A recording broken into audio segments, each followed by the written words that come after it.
Bir inson juda ham g'amgin holatda dunyo tashvishlaridan charchab donishmandni huzuriga kelibdi.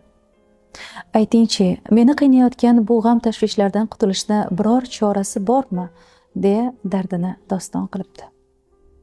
Donishmand, avval sen mening 2 savolimga javob ber. Sen dunyoga kelgan vaqtingda seni qiynayotgan shu muammolar bormidi? deb so'rabdi. Yo'q. Dunyodan ketar vaqtingda shu g'am tashvishlarni o'zing bilan birga olib ketasanmi? U yana yo'q deb javob beribdi. Unda sen bilan kelmagan, sen bilan ketmaydigan narsa uchun nechun g'am chekasan?